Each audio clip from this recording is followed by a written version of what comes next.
사실 재산세는 아까 얘기했듯이 종부세에 비하면 금액이 크지 않고 변화가 별로 없어. 일반적으로 우리는 그렇게 민감하게 알지 않아도 되는 부분이지만 종부세는 조금은 민감한 부분들이 있다는 거야.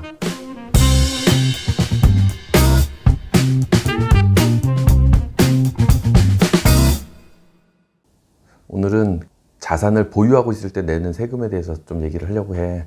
자산을 보유하고 있는 거에 대해서는 재산세가 있을 것이고, 그다음에 주택이라면 종부세가 있어. 종합부동산세지. 먼저 재산세를 좀 얘기를 해보자면, 이제 사람들 중에 그런 사람들이 있을 거야. 재산세 한번 내보면 소원이 없겠다. 뭐 이런 사람들도 있을 거고, 재산세는 다른 세금하고 좀 다르게 거의 정해져 있는 금액이야. 누진세가 아니고. 그래서 명의가 분산돼 있거나 아니면 단독 명의를 가지고 있거나 이런 거에 상관없이 일정 비율을 내기 때문에 절세할 수 있는 방법이 거의 없다고 봐도 과언이 아니지. 종부세랑 다르게 기준시가나 주택수, 지분 취득 이런 거랑 상관없이 최소한의 감면 규정도 없다고 얘기를 해.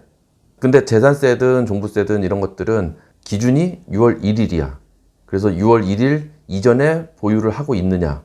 결과적으로는 6월 1일 당일 내가 취득해서 보유하고 있는 게 있느냐 없느냐에 따라서 기준이 달라지는 거지. 주택은 7월과 9월에 각각 50%씩 재산세를 부과를 하는데, 만약에 주택의 재산세액이 5만 원이 넘지 않으면 7월에 일시납으로 부과를 하게 돼. 그리고 토지는 9월에 부과를 하는 거지. 그러면 이렇게 부과를 하는 데 있어서 과세표준이니, 실제로 재산세 고지서를 받아본 사람들은 거기 보면 잘 알아볼 수 없는 말들이 되게 많아. 과세표준, 도시지역분, 지방교육세, 지역자원시설세, 뭐 소방분, 경감세, 굉장히 복잡해. 거기에는 또 뭐 공정시장 가액 비율이 60%니 70%니 막 이런 것들이 있어. 근데 아까 얘기했듯이 내가 어떻게 보유를 하고 있느냐에 따라서 재산세가 달라지지 않기 때문에 사실은 크게 신경 쓸 게 없다라는 거지. 내가 무엇을 한다고 해서 달라지지 않기 때문에. 다만 공정시장 가액 비율 같은 경우에 매년 조금씩 올려. 그게 올라가면 재산세가 좀 더 많이 부과가 되겠지. 그리고 전년도에 냈던 재산세에 대해서 올해 내야 될 재산세를 상한을 가지고 있어. 그래서 세부담 상한 초과액 경감액이라고 해서 전년 대비 세부담 증가를 상한 비율 이율로 제한하는 제도가 있어서 주택 공시가격이 3억 원 이하면 5%, 6억 원 이하면 10%, 6억 원 초과면 30%, 그다음에 일반 건축물 및 토지면 50%를 감안한다는 거지. 자, 그런데 재산세도 조금씩 깎아주는 제도들이 있어. 그러니까 아까 내가 얘기했을 때 뭘 얘기했냐면, 재산세는 내가 어떤 형태로 보유하느냐에 따라서 싸지지 않는다고 얘기했잖아. 근데 싸지지 않는 이유가 주택에 대해서 아니면 그 재산에 대해서 부과가 되는 원칙이 정해지고 그거를 그냥 엠빵하는 거야. 예를 들면 혼자서 가지고 있으면 100을 내는데 둘이서 가지고 있으면 50, 50을 내겠지. 어차피 가족끼리 합치면 그 100은 동일하다라는 거지. 지분이 됐든 개수가 됐든 이런 거에 대해서 중과되거나 빠지거나 이러진 않는다라는 거야. 그런데 경감세액이라 그래서 이제 깎아주는 제도들이 몇 가지가 있어. 그 중에 하나는 1세대 1주택 세율 특례 경감액이라는 게 있고, 그거는 이제 뭐 과표가 0.6억 이하냐, 0.6억에서 1.5억 이하냐, 1.5억에서 3억 이하냐, 3에서 5.4억 이하냐. 이거는 그 주택에 대해서이기 때문에, 물론 내가 2주택이냐 1주택이냐에 따라 조금 달라지겠지만 그 주택에 대해서 부과되는 금액이기 때문에 우리 세대가 1세대 1주택이라면 그냥 추가적으로 좀 경감받는 내용이라는 거지. 그 다음에 세부담 상한 초과액 경감액이라고 있어. 이거는 전년도에 내가 냈던 금액에 대해서 주택 공시가격이 3억 이하면 5%, 6억 원 이하면 10%, 6억 원 초과면 30%, 일반 건축물이면은 50% 이상을 초과하지 않게끔 재산세가 부과된다라는 거야. 그 다음에 법 또는 조례 감면액이라는 게 있고, 그 다음에 하나 더, 이거는 사실 해당되는 사람들이 이렇게 많지는 않겠지만 그냥 참고적으로 얘기하자면 주택수 산정에서 제외되는 대상 주택들이 있어. 1번 사원용 주택, 2번 미분양 주택, 3번 대물 변제 주택, 4번 상속주택, 5번 혼인전 소유주택. 요것들은 산정을 제외를 시켜주긴 하는데 내가 따로 별도로 산정 제외를 신청을 해야 돼.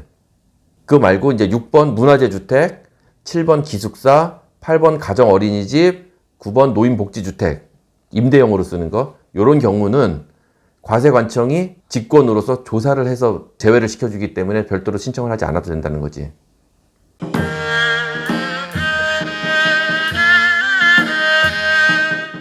사실 재산세는 아까 얘기했듯이 종부세에 비하면 금액이 크지 않고 변화가 별로 없어. 내가 어떻게 신청을 하느냐, 어떤 형태로 소유를 하느냐에 따라서. 그래서 일반적으로 우리는 그렇게 민감하게 알지 않아도 되는 부분이지만 종부세는 조금은 민감한 부분들이 있다는 거야. 어떤 부분이냐면은 특히나 1주택일 경우에 공동명의냐 단독명의냐 이 구분이 굉장히 중요한 시점이 됐어. 올해부터 이제 부과 기준이 계속 바뀌었기 때문에. 그래서 1주택일 경우에 부부가 공동명의로 가지고 있다면 공제 금액이 각 6억씩, 그러면 합치면은 12억까지가 공제가 되겠지. 그런데 만약에 단독명의로 가지고 있어. 그러면 공제 금액이 11억이야. 그러면 그 금액을 초과하는 금액에 대해서만 종부세가 이제 부과가 되는데 세액 공제가 있어. 여기에서 이 세액 공제는 1세대 1주택, 그러니까 단독명의로 가지고 있는 사람만 고령자 공제나 장기 보유 공제를 받게 된다라는 거지. 그러면 지금 사람에 따라서 기준이 좀 달라지는 게 뭐가 있냐면은, 자, 공동명의일 때는 공제되는 금액이 각각 6억, 6억씩 해서 12억이 공제되는 대신에 고령자 공제나 장기 보유 공제가 없기 때문에 1세대 1주택일 때 11억 공제 받은 거에 고령자 공제와 장기 보유 공제를 받는 경우가 오히려 공제되는 금액이 더 커질 수가 있다는 거지. 그래서 공동명의의 경우에는 단독처럼 신고를 해서 1세대 1주택 적용을 받을 수 있도록 그렇게 신청을 할 수가 있어. 그러면 그 1세대 1주택자, 그러니까 종부세를 공제를 받을 수 있는 게 어떻게 되느냐를 얘기를 해주면, 고령자 공제가 있고 장기 보유 공제가 있는데, 고령자 공제는 60에서 65세까지는 20%, 65에서 70세까지는 30%, 70세 이상일 때는 40%의 공제를 받을 수가 있고, 장기 보유 공제 경우에는 보유기간에 따라서 5년에서 10년이면 20%, 10년에서 15년이면 40%, 15년에서 20년이면 50%. 근데 여기에 보면은 최고 공제율을 합치면 90%가 된단 말이야. 그런데 그 90%를 다 해주는 것이 아니라 최고 한도는 80%라는 거지. 지금 이제 1주택자에 대한 얘기를 했는데, 만약에 2주택자라면 부부가 각각 한 채씩 보유를 하고 있는 것과 두 채를 각각 50%씩 보유하고 있는 것, 어떤 것이 더 유리한가의 경우도 생길 거야. 지금의 종부세율에 대한 이 부과 기준은 개인으로 봤을 때 1주택자냐 2주택자냐에 따라서 적용되는 세율이 달라.